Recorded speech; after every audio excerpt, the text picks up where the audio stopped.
Hello and welcome to Deft and Dorky. We're going to talk about Dungeons and Dragons. Dungeons and Dragons. I really appreciate your backing vocals on every one of these. Yeah, every time we do one, it's a different jingle. Yeah, I look forward to Forgive it me, though. everybody. I don't know why. Or like, what do I say? Why do I just speak instead? All right, so today we're going to talk a little bit about the changes coming in the new Player's Handbook. So they're referring to it as the 2024 Player's Handbook and then the old one as the 2014 Player's Handbook. The idea is that the new stuff should be compatible with the old stuff, but they've also come out and said that if you make characters using the new stuff, you'll want to use the new rules. Mm-hmm. And if you're making characters, you can use old made characters with the new rules, but the new made characters don't fit in as well with the old rules. Now, what all of those rules change, I am not certain. They've mentioned that they're going to have using potions as a bonus action in the stock rules now, which I think everyone, well, not everyone, but a lot of people go ahead and use that as a homebrew rule anyway. Okay.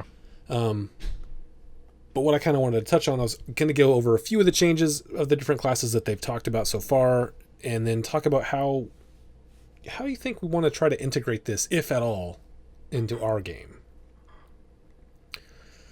So, Yeah. yeah, you got thoughts on that? Initial thoughts? Well, yeah, I think I'm excited for this chat because, like, I've been a little bit nervous. Nervous is the wrong word. Like, I have been playing this for maybe 2.5 years, Mm-hmm. tops. Like, I can't even tell you what all the subclasses are for, like, half the classes. Like, I love this game, but, like, I've never read all the way through the DMG or the player's handbook. Not that you have to or anything. It's still very fresh and new for me. And so the idea that some of the things that, like, I am discovering for the first time in a lot of ways are going to be updated is a little bit like, ooh, frick, man, I'm totally cool with the way it is now. And then any edits that we need to make, like potion as a bonus action, prime example, like totally fine. Like that's easy to do. So, Yeah. but I do think it'll be interesting to kind of like, how do you want to approach incorporating these things into your games? How we'll be doing it for ours. Isaac's the DM, so that's kind of his choice. But um, yeah, like it'll be interesting because they claim like, oh, there'll be so much adaptability and ability to incorporate, but there's going to be some conversations that need to be had, you know. So Yeah, for sure. So, jump in with a few of the changes. I know that all of the subclasses are now a level 3 thing, as opposed to there are some currently that are level 1, some that are level 2, right. but none higher than level 3. Hmm. They're moving up all to level 3,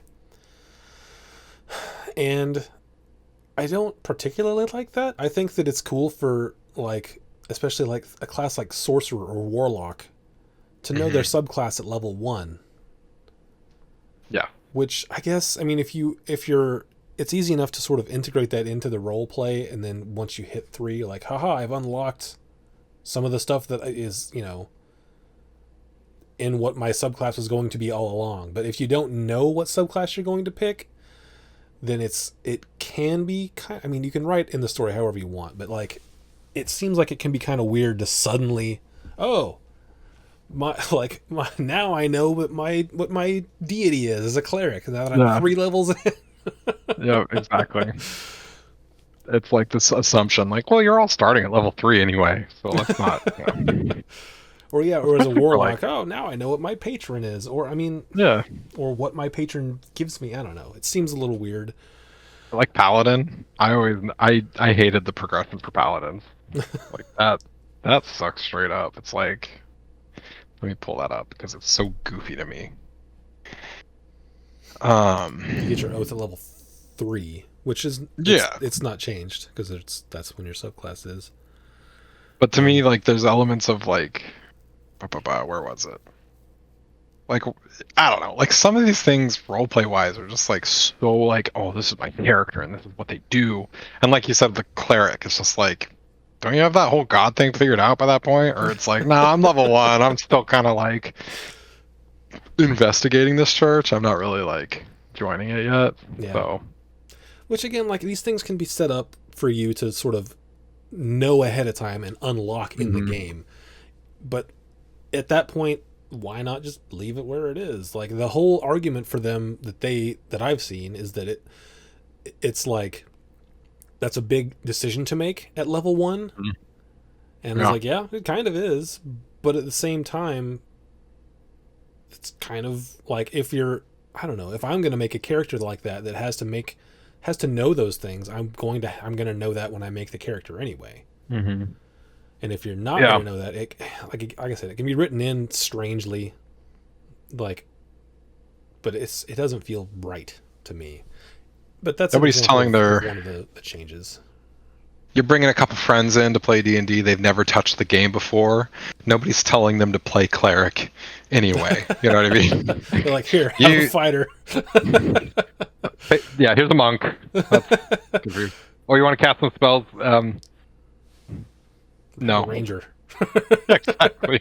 Here's a sorcerer. Like, we'll get there.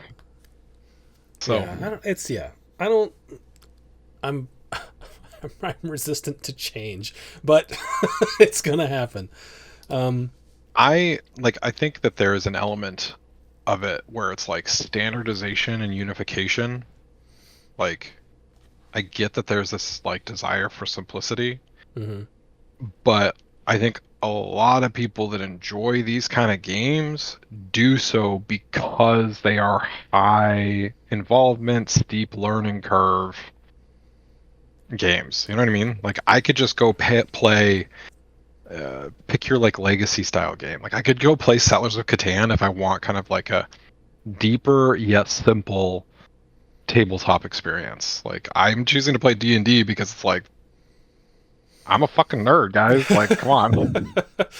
Yeah, and like, sorry, children. The more that they move toward this sort of homogenous state where all of the classes are so similar to each other, I mean, that's what happened in World of Warcraft, right? Yes. Yes. I would prefer that each of these classes are more dissimilar so that they each have a more distinct flavor.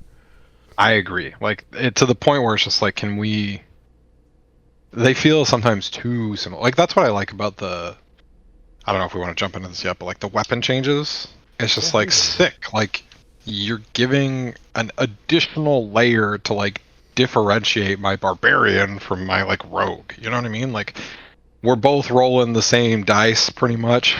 It's nice to be able to say like, well, my huge A Warhammer is gonna feel a little different than my like little pointy rapier.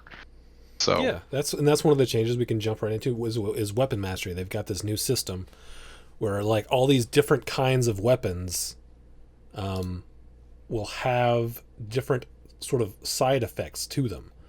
And I think that's a really cool idea because it gives all the martial classes something that they can sort of think about rather than, oh, I'm going to hit him. I am going to hit him again, and I'm going to keep hitting him.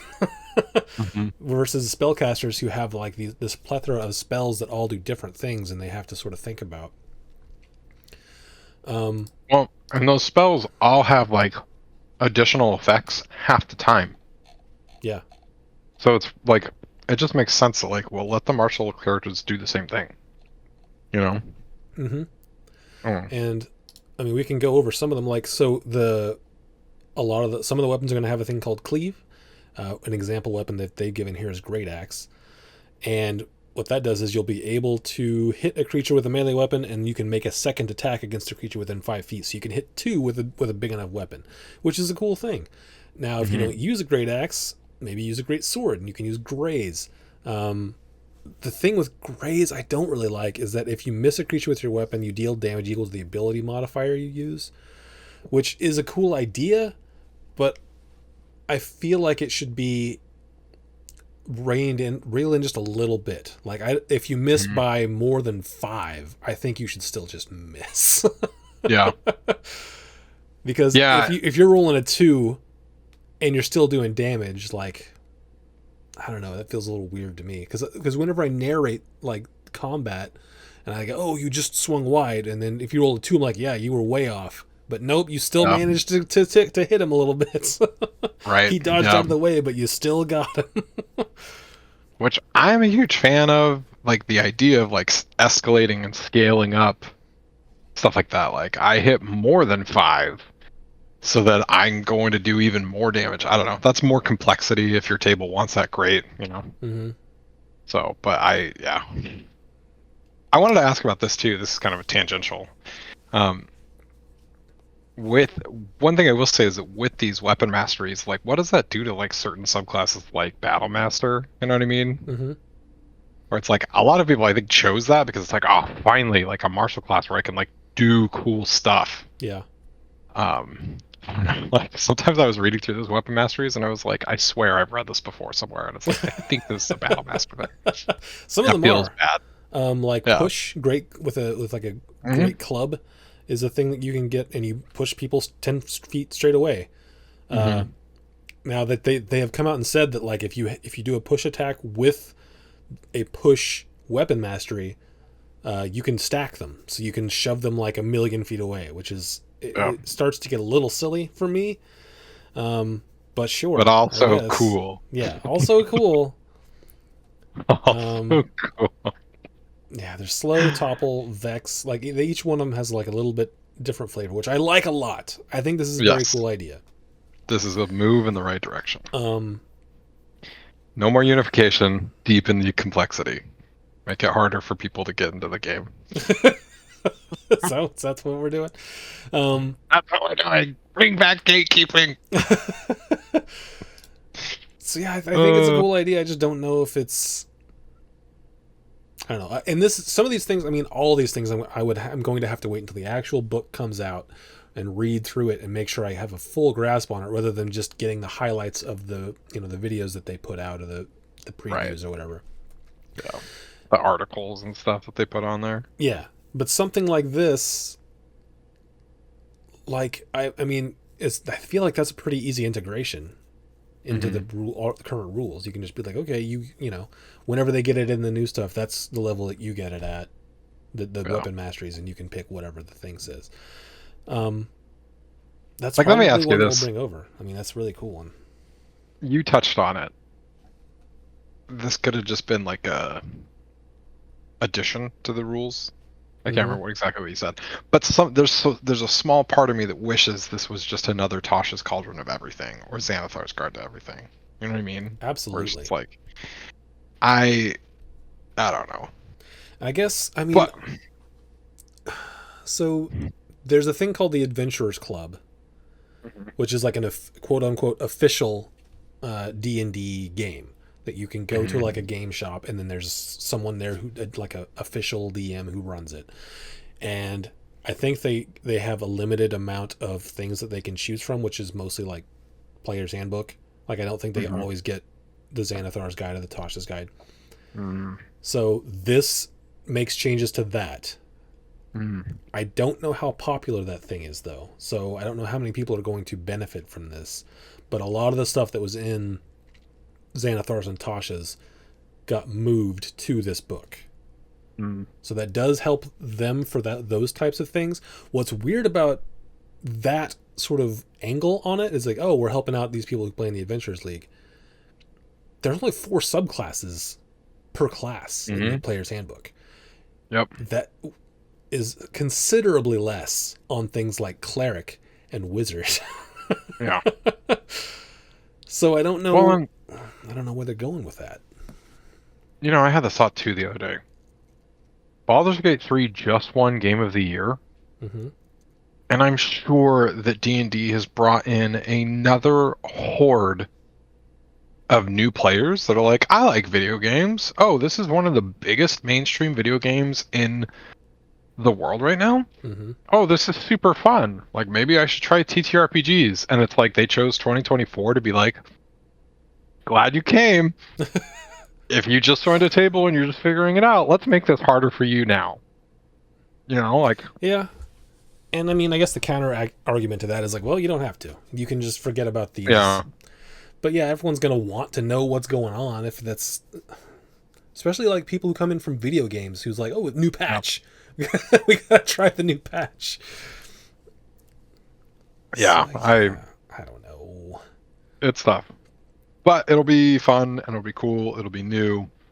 And like you said at the very start, like our old characters can stick with what we were doing. And if necessary, we can bump up, right? Yeah. We'll have to sort of go in and sort of case by case basis see what we're going to take and what we're not. Right. Like there's some things that I just don't like. Well, I'll give you one right now. What is it? Paladins. Paladins are not great. Have you heard about this crap? I Divine mean- Smite is no longer just like a whatever you. I'm so mad about this. I'm so mad about it. Yeah, it's a bonus action now, which means you can do it once per turn. Once per turn. They made it like all the other smites, which is just like, why would I cast Divine Smite when I could just cast the other ones now?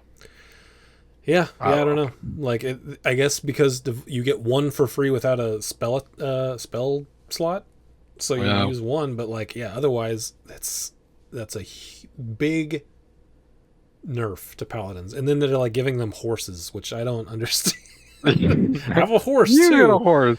You get a horse. I don't get that because it's like This is DMs. cool. I have a horse. DMs are the people who are balancing every individual game. Yes. And so it's much easier to balance when all the player characters are similar in power level or use of rule set. Mm-hmm. And then you throw in like, oh, one person has a horse. Like, oh, now we got to get the mounted combat rules out and see how those work. But just because one guy has a horse. Yeah. You can move as fast as your slowest person. Like, for travel scenarios, it's like, that sucks too. Like, oh, cool, I got a horse. Well, you'll be clopping along while your friends are walking along. You know, just like, gosh, dang, dude. Anyway, sorry. You were like, what's something we don't like? There's something I don't like. But yeah, that's something that's not Paladin. great for paladins, and that's on the player side. On the DM side, there are some things that I wanted to ask you about. Okay, yeah, go for it. So with fighters, okay, well, I'll start with one of the cool things that I think they added to fighters, which is they made these features like called Tactical Mind, which is it's a feature that can use your charges of Second Wind, which I don't know if you ever played a fighter, but once you get to higher level, Second Wind kind of sucks.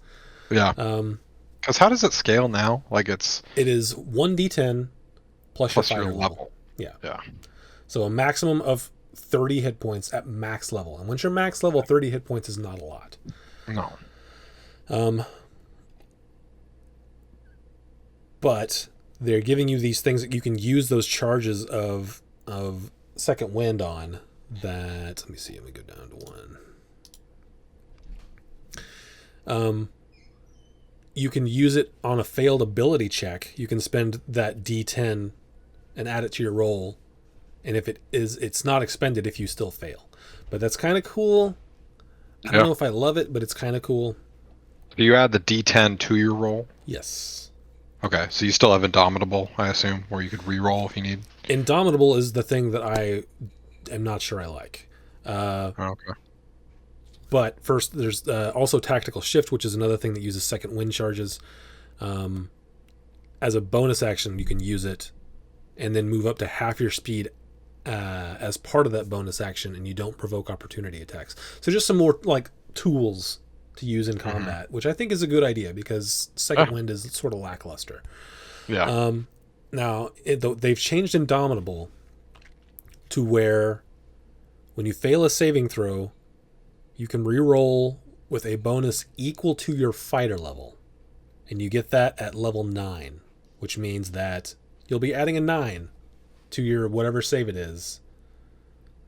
And at level 20, you'll be adding 20 to whatever the save is. Nice. I was going to say at level 9 it could be better or worse depending on how your stats are. Right? Like let's say you've got a 5 in strength and then your proficiency is probably maybe not. Well, let's say you make a strength save and it's you have a +9 already. So you roll a 2, okay? You get Yeah. a total of 11. Like, well, that's a Right. fail. Like, okay, I'm using Indomitable. You roll a 10, which brings you up to a 19 total plus another Plus 9. 28. 28. Like, okay, why not just be like, you automatically save? Like, I don't get... Or the make it what's the thing that rogues get where it's like reliable talent. Yeah. yeah, or at 10 plus whatever. Yeah. That at least yeah. Like at level 20, you roll a 2 and you get like a 30 something. Like that's I know. ridiculous. And you get those. You can use those. How often can you get that? Like once per short rest? I believe it's currently. I think it's twice per short rest at certain levels. I think maybe at level 9, the early one. I think it's 1, and then you get another charge of it later. Which I guess I mean it's. I do think that it would be better to have something than just simply you can re-roll it. I think that as a level thing. That's its own, like that's all you get this level. I think that maybe I like the idea of it's a 10. If you wanted to say it's a 10, it's a 10. I like that idea. Or like move. I agree. Like when you hit level 9 as a fighter and you're like, I get like one time I can maybe save when I didn't, just like throw on another thing onto level 9. You know what I mean? Like just give them another attack. Another one? Yeah, let's go 5 times in a round. No, I'm looking through their list right now. Yeah, I don't like that change. I think that's too drastic because it's like that's almost an automatic save. I think that I would like a re-roll and then the lowest it can be is 10. I think that's fair. Yeah. And that mechanic's in the game and nobody would bat an eye at it. Yeah. Because it's just like, you just add your thing to whatever the roll is. And he's like, well, I guess you're saving. The problem with that is that like, let's say, hey, it's a wisdom saving throw, and you're like, well, even if I do roll it, like, even if 10 is my lowest, then I'm still screwed because wisdom's my dump stat or whatever it is, right? Mm-hmm. So something better than that. I mean, I don't know. Even lucky is better than that. I don't know. Yeah, and I don't remember where I heard it. I tried to find it and I couldn't find it, but I heard in one of the videos that they were talking about, I think, and I could be wrong here, I think they said that fighters will get at some level proficiency in intelligence, wisdom, and charisma saving throws. If that is true, and they haven't, because it's like some sort of like mind lumped in thing, and like I said, that could be. I could have misheard that, and because I can't find it again. Mm-hmm. But if that's true, plus this new Indomitable, it's like, come on, like, please let fighters lose at something save wise. Yeah. Also, isn't fighter like the most picked hero? Go to 2. Class in the game? I think Ranger may have been. But I don't know. I don't have those statistics. I never got the sense that like I find fighters like they're not my favorite class, but I never got the sense that like, oh yeah, these guys really could use a buff. Yeah. You know? Yeah, at level 20. Oh, I can hit you with a haste and an action surge 9 times in a round. Yeah. At your fighter level. Even like, what if it was like add your strength or dexterity modifier to Indomitable? Yeah, even that would be feel like a lot better. It's so funny. Add your fighter level. It's like, damn. Oh my gosh. Yeah. So that's one of those things that it's like, do I want it? I don't think I like that. I think that needs a change. So anyway, there's that. That's one of the things that's like, do I bring that into my game? I don't know if I bring that in. I don't know if I want to bring that into my game. The only thing I'll say about it is that it's one time. Like, they can only use it once, which feels like the only thing that keeps it in the realm of acceptable to me. So, Yeah, it's once per long rest based on the old one, once at 9th level, twice per long rest at 13th, and 3 times at 17. yeah. I mean, I still agree with you. That's a bridge too far for me, guys. But hey, I'm a huge fan of just buff things, like make them crazy. But that's a lot. I don't mind the idea of just buffing things, except that when you have DMs like making like I said, DMs are the ones who in the end have to balance stuff. So when everything on the other side continues to get buffed and buffed and buffed, eventually like it's like, well, I guess we can't really use goblins anymore. They're too weak. They will never do anything. These goblins are yoked that I've thrown at you. Yeah, it's like at some point, goblin in appearance only. It's a fighter and mechanically. Yeah. Yeah. I don't know. I like. Here's the being an audio engineer. Here's my take on buffing everything always. That is like using a compressor always. So if I don't know if you know how much you know about super relatable. I'm with you there, dog. So there was this quick tangent. There was a thing called the Volume Wars, which happened in the I guess it sort of started 80s, 90s, and it's like gotten out of hand now, where all the music that is produced now is super compressed, meaning that all the quietest sounds are almost as loud as the loudest sounds. It's all the stuff is brought to the middle, which makes it not dynamic by definition. Yeah. So when you buff everything, there's less dynamic movement, which a lot of people, including myself, think is interesting. When things are dynamic, you go from low lows to high highs, it's more interesting. Yeah. If everyone's super, then no one is. Yeah. Yeah. Yeah, no, it's fair. Yeah. Oh yeah. Okay. Indomitable sucks. I'm done with that. It still sucks. I don't know sucks if currently. I like it. We sucks in the other direction now. We talked about paladins. I don't know why suddenly they're like, you know what? Most campaigns don't have any mounts. Let's make sure we get one guy that has a mount out of everyone to make it weird. Also, so I just said went against my own advice there. Let's give him a weird dynamic. Yeah, exactly. Yeah, Isaac. Let me tell you about these things called the Volume Wars, okay? Gosh dang, man. Also, I'm gonna harp on it again. This whole Divine Smite thing. Hey, let's take something that's super dope and nobody is angry about and change it. Yeah. Because you know what feels super cool as fuck? Critting as a paladin. You know how often that happens, that it's a problem? I would say roughly 5% of the time. You know, just quick maths. Yeah. And it's not... Yeah. But you know what happens 100% of the time? You making the save with Indomitable if you could add your fighter level. That is insane. Yeah. It feels like a typo. It does feel like a typo. Maybe it is. Maybe they didn't realize that they put that in there. I hope it is a typo. It's busted. You can reroll with a bonus equal to your fighter. Yeah. Plus 9 to your rerolls. It feels like...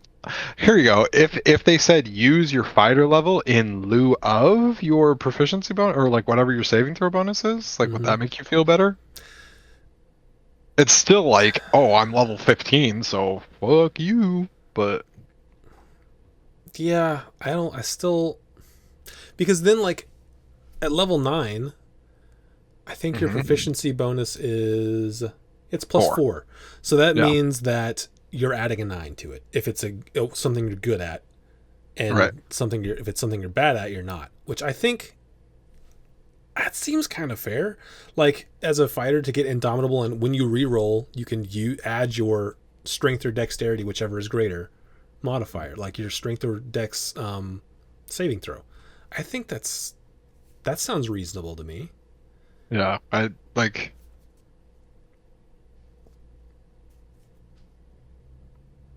I just yeah. But I this guess has then to you're be a never. typo. I'm literally reading it, and I'm like, there's no way. Like, as I mean, here's the thing. Let's say you're level 9. You roll a wisdom saving throw. Your wisdom's whatever it is, +2. Mm-hmm. I rolled a 10. That's a 12, and then I get to add 9. That's crazy. But if I roll a 10 and I get to choose 9 or 2, but that seems complicated. I don't know, dude. Like, anyway, we need to get off of this one. But It needs work. I think it needs work. it needs work. Um, That's another question I have for you. Do you think that these are finalized? I mean, I think they are. I think that they're Okay. like. I think these have been sent to print, right? I 'Cause don't. if I don't. they're due to ship in September. I don't know how long it takes to like make thousands of books, or Yeah. tens of thousands of books. But I would assume they're started. I don't know. These changes were implemented with feedback from 1D&D, right? Yeah, from all the Unearthed Arcanas, and some of the stuff is brand new that wasn't in any of the Unearthed Arcanas, and I'm curious to see how those things work out. But yeah. Anyway, that's one of the things I think is a little weird, and I don't know if I want to. I don't know if I want to move that over. Things in the Barbarian though, like so now you can re-up your rage with just the use of a bonus action. You don't have to attack something. Yeah, that was. I like the thought behind it, Mm-hmm. but I would rather it be like you can use a bonus action to hit yourself and do That like is the change. just ability modifier damage, no dice, just the ability modifier. Yeah, just hit your head, hit yourself, unarmed strike in the brain. I think that you should have to like hit yourself to stay enraged, like based on I the flavor agree. of the rage.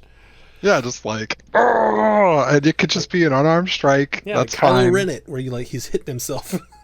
Yes, exactly. No, don't even make it a like attack roll. You know what I mean? Yeah. It's like, well, I nat one it, so I guess I missed my own head. Yeah, like I like that they made a way to keep your rage, which I'm not against that. I just think that it should have thematically a damage component to it. I think that would be more interesting. Plus, like you're gonna resist half of it anyway because you're a barbarian and you're raging. So I think that's fine. To like, yeah, I need to re-up it. It's gonna. I'm gonna do like 3 damage to myself, 2-3 damage. Yes, I think exactly. that's fine. It is like an element of like, okay, if you can't get in range to whack someone else, like freaking, yeah, I'm a big fan of that idea. But here we are in 2024, where we Now can you just can do it with just a bonus action, which you can I just mean, be that's fine. ungodly angry about it. Yeah, that's not a deal breaker for me. It's just something I would change a little bit. Yeah. Something I do like about barbarians is let me get to it. So that's the rage thing. This new, instead of brutal critical, they get brutal strike. And the way that works is instead of whenever you go reckless, where you get advantage on your attacks, you can forgo the advantage on your strike, and if you hit, then you can do, I think it's extra damage or extra like effect. Right. So you can get an extra D10 of damage, or you can send your target flying 15 feet away from you, and then you can follow up and move half your speed towards it, which I think is a cool thing. They're like, it's a cool option. Yeah. Do you still give anybody else advantage on you? Yes, you do. Okay. Or you can, at the first level, you can send them away 15 feet, or you can reduce their speed by 15 feet. And then at a later level, you can force your target to have disadvantage on the next save they make, which is a cool idea, like to work with your spellcasters. Or you the next attack made against that by another creature has +5 to hit. Right. So also, like, cool, just options. Like, you don't have to use them, but they're cool options. I don't know if you have to get rid of brutal critical to do that, though. Like, brutal critical was kind of the cool thing about barbarians, because they do a lot of more damage when they crit, which I think is a cool idea. One additional weapon damage die, right? Yeah, and then so later levels it's 2, and I think it might get up to 3. Yeah. Yeah. See, and like new thing. Okay, I want to talk about this too. Relentless Rage, their new thing at level 11. Mm-hmm. Previously, when you succeeded on a Constitution saving throw after getting knocked to 0 hit points, this would bring you up to 1 hit point. Now you go back up to twice your Barbarian level. So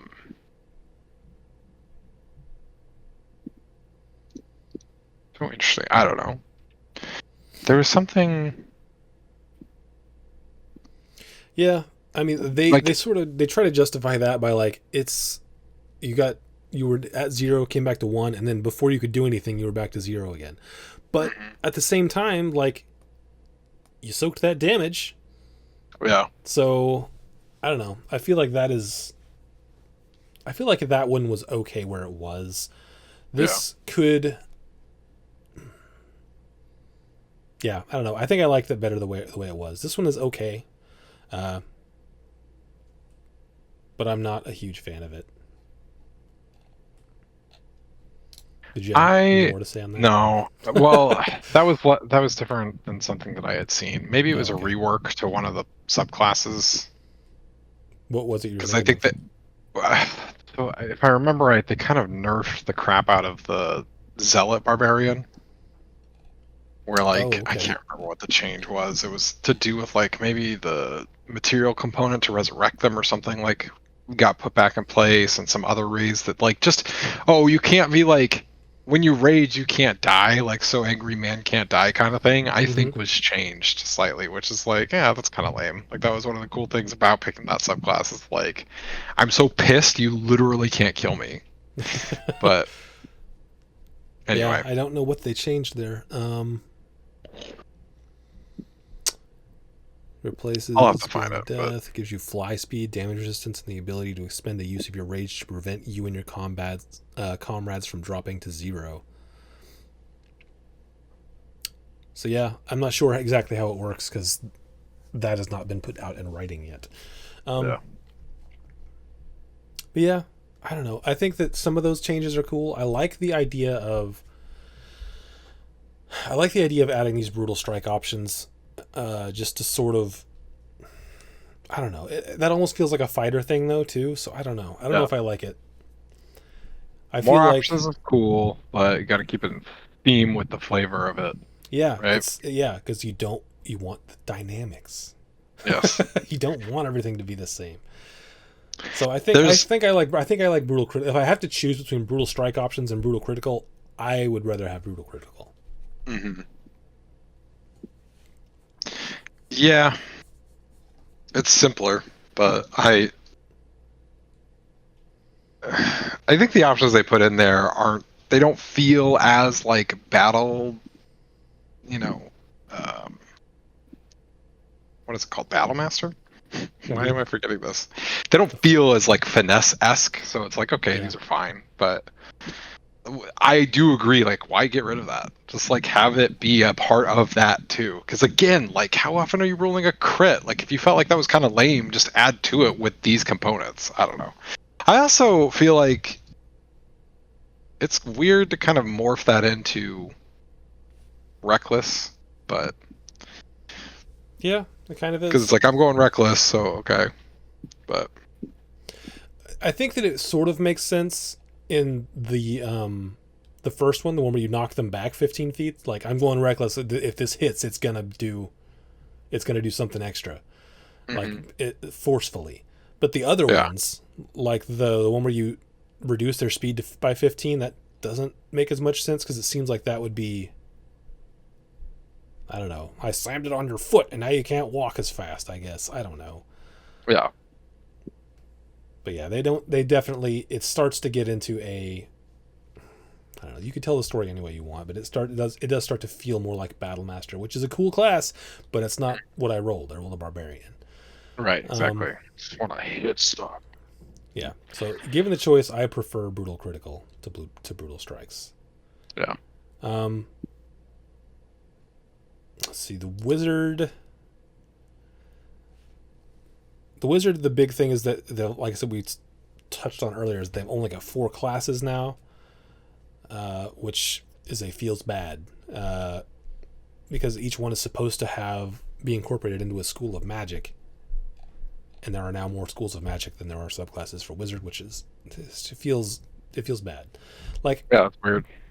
I like the fact that the 2014 handbook didn't have the same amount of subclasses for everything, because different classes can have more like nuance to them, and that's fine. Right. Yeah. It makes it so that, like, I have been playing this for a long time, or I like these kind of games, or I have the time to read up on this crap.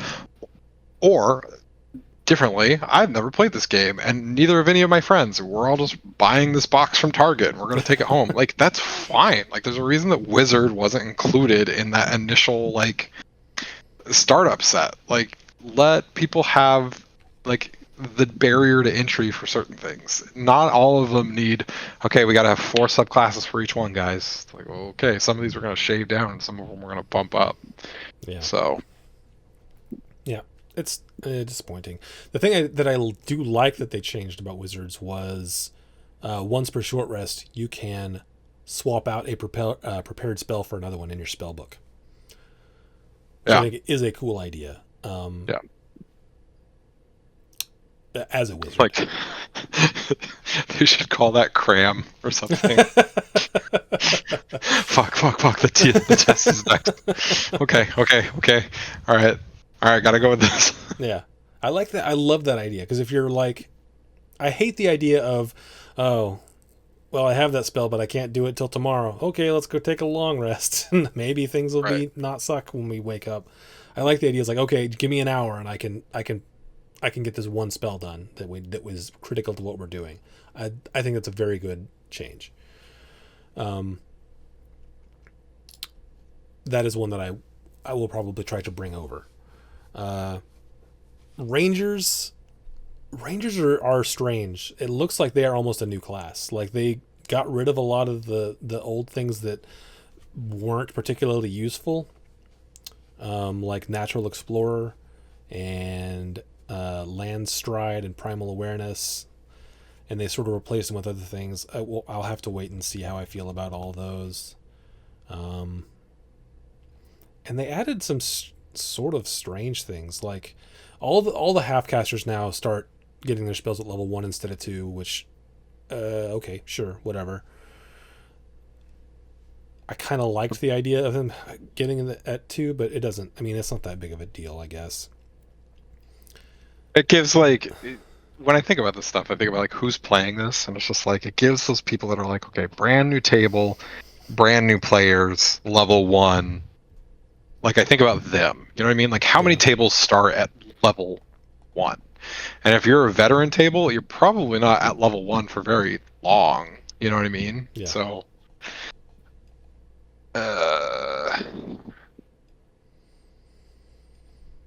anyway. They're giving Rangers you can now reduce exhaustion by 1 level by taking a short rest. Okay. Yeah, but it also feels like that's a cool idea if you have a class effect that puts you in exhaustion.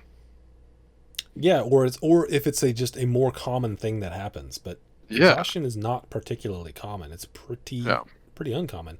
And in fact, the one sort of common place that it gets used, which is the Frenzy Barbarian, they took that out of it. So now they don't get exhaustion from that anyway. So, making exhaustion a cool, like I like that about the Frenzy Barbarian. It was too much, right? Like, but make that a cool currency. You know what I mean? Yeah, I like it when things have. I like it when you do something, it's not 100% good. You're giving up something else, whether that just be you chose this, you don't get to do this.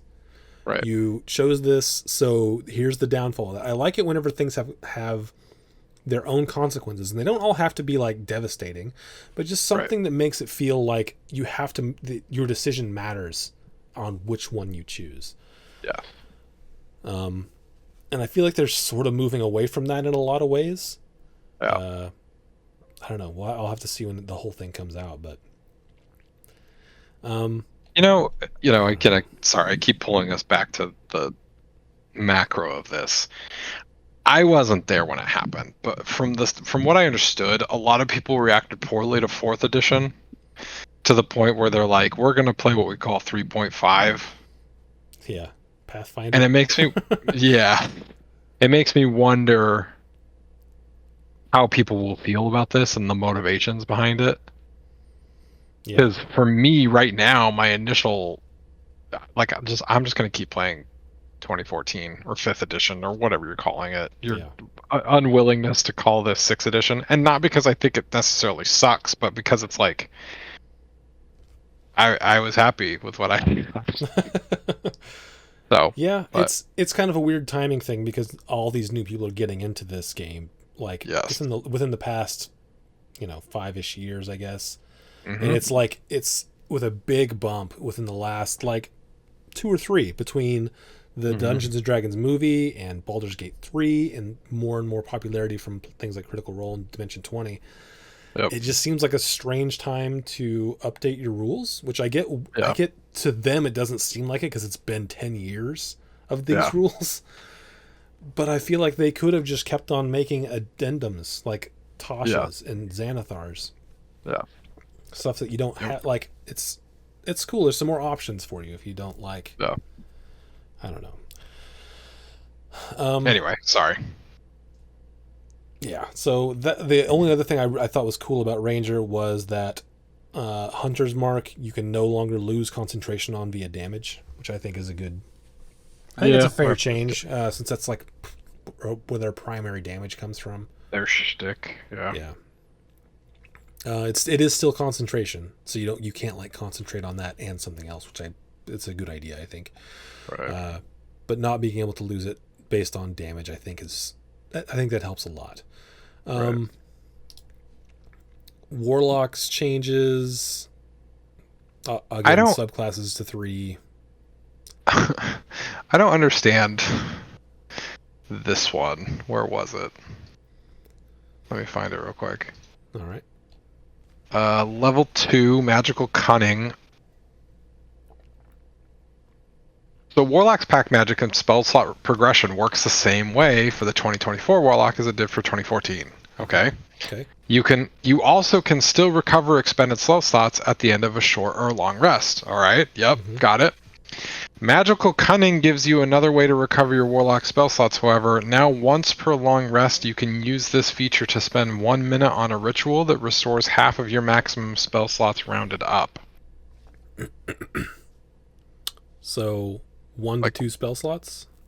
Also, like, why? Like, if you're gonna get a long rest, don't you get them all? And if their thinking is like... It's like, okay, so this would be we don't have time even for a short rest. You have 1 minute. And like, okay, I can get a couple spell slots back. Okay. Cool. Sorry. I don't know why I got so hung up on, like, once per long rest. I was thinking, like, once during your long rest. Yeah, once per long rest. Which it's That's okay. cool. It's cool. Yeah. I kind of like it. I don't know why. It makes it feel like you should... 1 minute seems like an arbitrary amount. Like, what? Yeah. Like, you can't do it in the middle of combat. Yeah, I guess that's... Yeah, okay. Yeah, that's. I mean, I'm not mad at that change. That's fine. Yeah. I am now very okay with it now that I understand what it is. Okay, understanding is half the battle. Yeah. Actually, what the freak was my problem? Oh, man. You get your Eldritch Invocations at level 1 now, which means that... Well, it means that you only have to multiclass 1 level to get some of them, but what they have said is a lot of the Eldritch Invocations now have more prerequisites. So Who knows? Oh, Contact Patron is a thing that you get at 9th level. I don't like that. That is. I like that as a situation by situation thing that your player and DM can work out.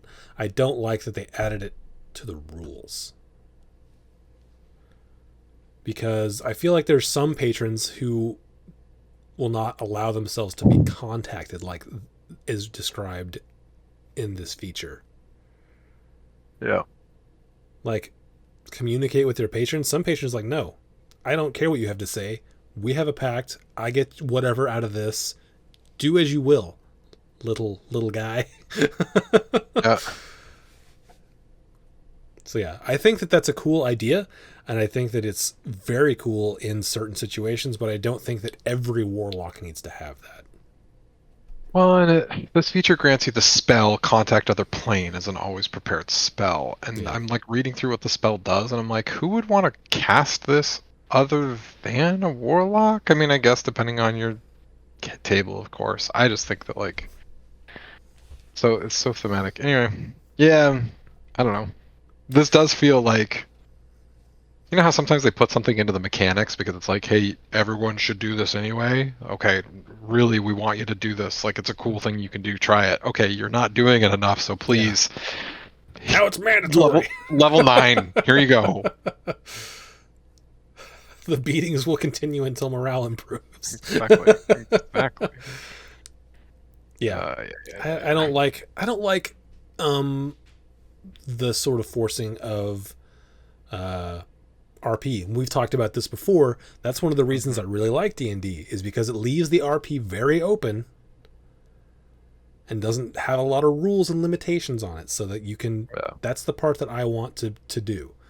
I like that it has combat rules. I don't like it when it's going to try to make RP rules. So that's I don't like it. I was looking at like, what did they have at 9th level before? They didn't have anything other than you get 5th level spells. Okay.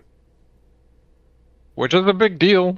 Yeah. But like, I mean, that's how casters are. There'll be a level where you don't get anything, but you get a next level of spell. That's just how they've always worked in 5e. Yeah.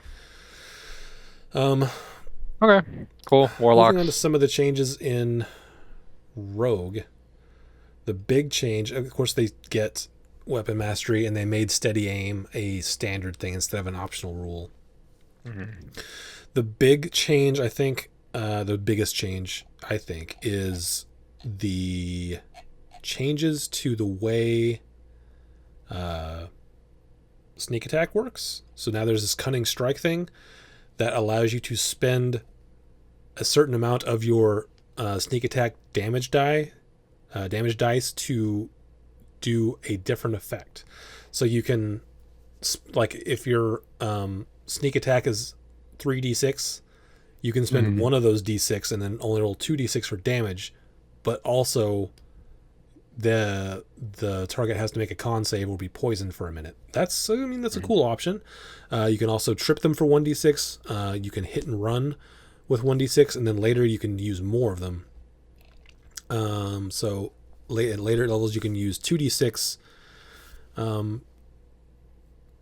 to make them, and all these are, or most of them are, makes them have to make a con save, which is fair, but also, like, most, especially towards the end game, most monsters are going to have a very high con. Yeah. So it feels like a lot of these aren't going to be able to do much for you. But yeah, you might be able to daze them, which makes them have to either move or take an action or bonus action on their next turn, which is very cool. Or you can knock them out for 66, which makes them unconscious for a minute, but they get to make another save at each of into their turns, which makes it less glamorous.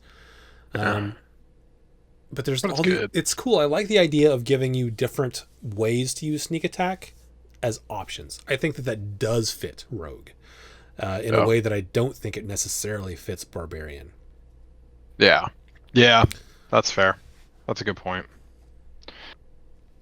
I'm just kind of looking at these. One thing so I'm looking at the article that they wrote about it. Cunning Strike level 5, poison. This is something that like is not related to it at all. It says put your poisoner's kit to good use with this option. The target must succeed con saving throw or be poisoned for 1 minute. They can repeat this save at the end of each of their turns. This has nothing to do with it, but they wrote down put your poisoner's kit to good use. And it just like sparked this idea for within me. It's just like, huh. That seems like a missed opportunity. That would have been so cool if they were like, you know, all these things that like you have to pick as a part of your background, like, oh, you're proficient with fill in the blank. Like, Yeah. there's so many of those tools that are just like, okay, this will never come up. I am sad that that isn't something that I don't know. Well, what's funny is there's a big section of rules for poison, Yes. but it's overlooked a lot because it's Yeah. not always easy to do, and like DM has to keep, and player both have to keep track of like what the supplies they have and that kind of thing. But yeah, I mean, I feel like those are things that are already there that you could totally do. Yeah. But this is just making it sort of more streamlined, I guess. Like you don't have to do like you don't actually have to put your poisoner's kit to good use because it's just Right. oh, I can This choose is the something I poison get. option. Yeah. Yes, exactly. Which I don't have a problem with. I also am just like, you know what would be cool is if the poisoners get mattered. So anyway, sorry, that's neither here nor there. Did you want to cover any of these other classes, or more to Rogue? No, that's like that was the big thing I wanted to talk about with Rogue is Yeah. just giving them sort of options, Yeah. utility options, which I like for Rogue. I did want to touch a little bit on the changes they made to Wild Shape for Druid. Okay. So it used to be an action to use your Wild Shape unless you're Circle of the Moon, in which case it's a bonus action. Now they're making it a bonus action for all Druids, which I don't like because it makes Moon Druids less special. They're making the amount. It used to be 2 uses until you got to level 20, in which case you could use it unlimited, and now it sort of goes up and scales to 4 uses at level 17, and you like regain them 1 use after short rest. Which at 20 when you roll initiative, you don't have any, you regain 1. Like I it seems more complicated, and I don't really like it. And the big thing I don't like about it, and they said that this is how polymorph is going to work as well. Well, I don't know if I don't like it, but when you transform, instead of us taking the stat block of the thing you transform into as far as hit points, you just get temp HP equal to that, equal to your druid level, or in the case of polymorph, I think it's equal to your whatever the stat block is, which I kind of get, but I'm kind of disappointed by, Yeah. because I think it was not. I don't think it was. I don't think there was a problem before, so I don't know why they're trying to fix it. Druid is one of those things where it's just like, again, like I'm not gonna tell my new friend pick Druid. You know, Yeah. like I love that it was so complex, and now it just feels like some of these things are like upping that, or some of it is lessening it. I don't know. Yeah, and like Druid is maybe it's definitely in the top 5 of like difficulty for a class because it's very nuanced as to do I go in and fight as an animal, or do I stand back as a caster because I am technically a full caster. I get level 9 spells at some point. So, But do you want to do that? and the thing that bothered me the most was you can speak in beast form. I don't know why. Like I just hated that. I was like, no, don't do that. That's dumb. Yeah. This wolf cannot speak with his mouth open. I really disliked it. Like I had a visceral feeling. Like, no, don't do that. It's like that's weird. It's like I could maybe see something like a Circle of the Moon Druid being able to make some speech sounds depending like on if you're a parrot or maybe a wolf, but like some of these things, you're a druid, man. Just let him be an animal. Like you don't have use for traditional communication anyway. How many druids are hanging out together? Lots of them. That's why they have circles. Well, they just don't hang out with other people. Yeah. And then the last sort of big change I wanted to talk about was they mentioned that in this there's new spells, and then they said that on some of the higher spells they are adding damage. So like Flame Strike does extra damage. That's good. I don't know if that's good. Like did it need extra damage? I guess. I think if you're gonna not nerf things like Fireball or whatever, you've got to be able to say like, hey, this like 6th, 7th, 8th light level spell has to feel a little better. So Yeah, I guess I do agree with that. I also think that like again, how many tables are getting to those places? I don't know. That's true. So Yeah, anyway, I mean that's all the changes. Well, all the changes that I thought were sort of peaks of things that I wanted to talk about, and then as far as integrating them into our game, like I'm not sure. I think that is going to be. I mean, obviously, it's going to be a conversation we have later. yeah. But my initial sort of judgment is that we probably will pick and choose what we want to take and not necessarily take all of it. What I kind of like is that I think that if you're in the middle of a game and these changes came out, you'll only have to worry about the classes that you're playing with. Yeah.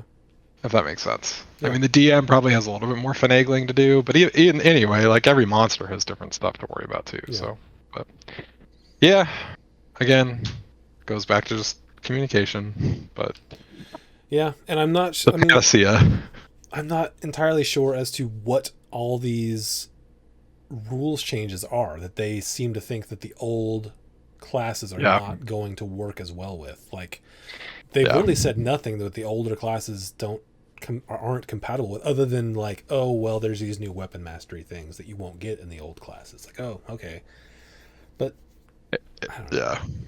It really does feel like they're really trying to dress something up to sell it better. Yeah, because it does not feel that different right now.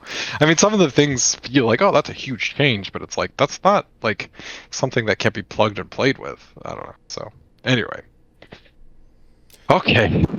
Yeah. Any final thoughts on? I'm excited for it. That'll be fun. Okay. But more is good. Yeah, it's one of those things like, yes, I'll have the but books. I don't know if I'll use them. You got my money though, so you can stop selling it to me. Just let me look at it. More is good, but it doesn't feel necessary. So. Yeah. Yeah, I like more options. I don't like more limitations. Yeah. So we'll see where it lands, but that's my thoughts on the new stuff. We'll see as more of it comes out. But it just feels at times like more than I would like. It does feel like they're homogenizing things, and I don't like that at all. I would rather have different classes have completely different spell lists and not share any spells. I think that would be interesting. Or at least have more spells that are not shared. Like I get like Fireball. Yeah, does damage in an AoE. Got it. Yeah, I agree. I agree with that. Yeah. So we'll see. I think we'll probably just end up picking and choosing, but that's for the future to decide. All right. Okay. That's it. Cool.